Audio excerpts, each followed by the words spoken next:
Would you rather do what you love or love what you do?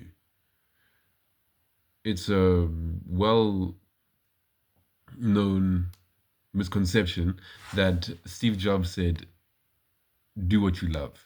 He did not. He said, love what you do, which is the correct answer, by the way. You don't do what you love what you do. Because doing what you love places the compass on your emotions to show you what you should do with your life. But loving what you do places the compass on the thing you do. All right? And so there it gives you it shows you what actually has the control over your actions, over your life, over your career. And is it the things you do or is it your emotions? That's why you don't follow your passion. No, you adapt to your passion. You find it. If you are someone like a kid growing up and he has video games, um, and now you think your passion is video game, that you found your passion. It's video games and you want to game all the time. It's not really that you found it. You made it.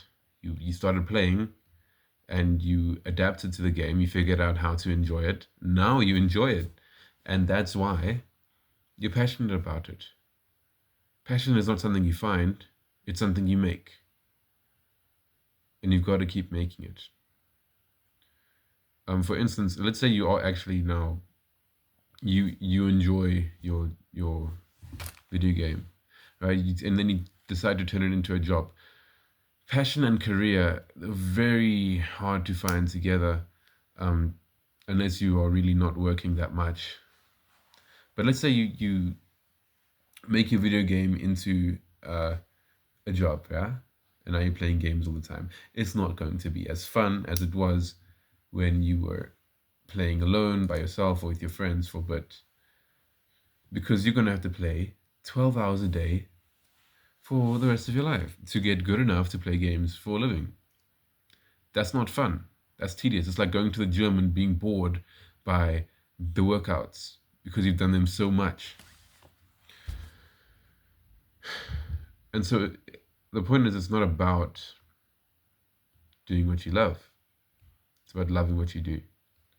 It's about finding those feelings in whatever task is in front of you and resonating with them to the point where you will be the type of person who likes it and keeps doing it again and again.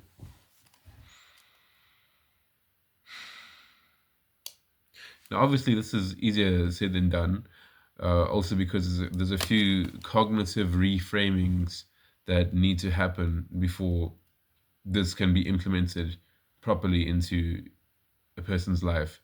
For instance, just assume this to be true, right? Hard things are actually easy, and easy things are actually hard. Now, if that was true, how would that be the case? So if hard things are easy, we have to now look at it from a long-term perspective. So what is actually something that is difficult to do? Let's say my room is a mess. I have to clean it up. That's a bit hard for me. It's a bit like I don't really want to do that. Is it easier to clean it up or is it easier to leave it? It's easier to leave it. But actually, it's easier to clean it up. Because if we look at the next day when I wake up, and the day after that, and the day after that, if my room is clean, I can go and I can do everything else a little more easily. So I can be more lazy. But if I leave it out there and I take the so-called easy option, then my room is a mess and everything else is harder to do. And so I'll do less of the things I actually like doing. Less of the things I actually want to enjoy. And this comes also in the phrase slow is smooth and smooth is fast. Okay, that's another idiom that was spoken in the military. It speaks on deliberance. If you do something deliberately, you do something that makes everything like proper. If you do it properly, then it'll go well, it'll go smooth, nothing will mess up, and you won't have to do it again. And so you can leave it running and move on to the next thing. And that if everything streamlines like that, it's exponentially gets easier. It's smooth. It's fast. And so we should adopt that mentality as well. The slow is smooth, smooth is fast mentality. Hard is easy, easy is hard.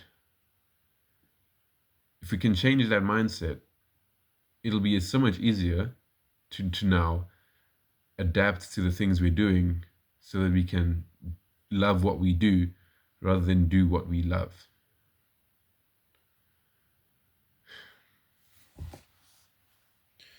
I heard this today and I decided to write it down as a quote.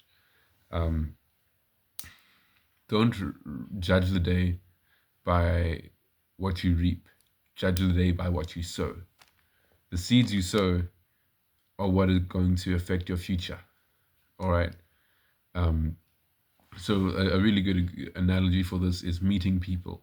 When you meet someone, you sow a seed in their heart, and when you meet them again, that seed will have grown or not, depending on, the terrain of them, of who they are. And by that point, you can water it and you can keep talking about the same thing, and you keep bringing that energy, or you can change it, or whatever the case is. But the point is, when you speak to someone, anyone, for the first time, you sow a seed in their heart and you grow it. All right.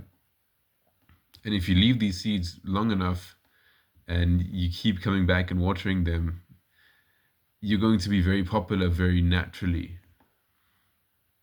Very, very naturally.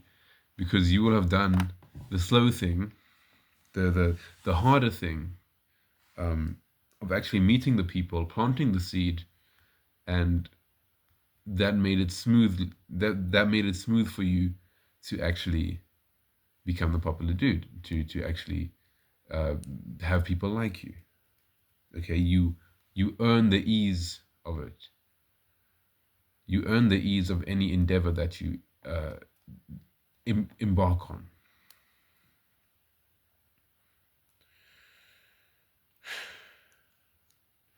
Now, often it's not supposed to make sense. I'm saying this because if you are actually trying to change, it's not going to make sense. You can make it make sense, but in retrospect, it won't make sense. And looking at it from an outside perspective, it won't make sense. It shouldn't make sense. Don't try to make sense of the change until it's changed. You can only connect the dots looking back. I think Steve Jobs said that as well. Yeah, you can't connect them looking forward, and if you try, you'll stay stuck because you can't see forward. Don't pretend like you can. Okay? Don't pretend like you know what's going to happen, because that's when you get complacent. That's when you stay limited. Just know that you sowed the seeds and you can reap them later on. But the most important thing is that you actually did something. You actually sowed the seeds. You actually watered the plants. And they might not grow, but the point is you sowed them. You did your part. And soon enough, a forest will sprout. Because you don't need all the seeds to grow. Just like even 10% of them would be enough. It's also something I like to speak about here is when things feel natural, right? When something is normal to you, that's when it happens. So don't think now that because this is not normal, because it doesn't make sense, that it's not going to work for you. It'll work as long as you realize this is your new normal. This is what's natural. This is what's supposed to happen. It's not supposed to make sense. It's supposed to be something new, something chaotic. It's supposed to be something that you might not be able to comprehend even.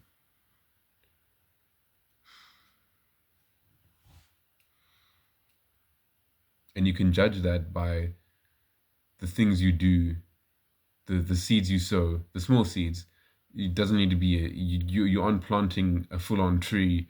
You're planting seeds that are going to grow into the future, and that's what you judge yourself based on. Okay.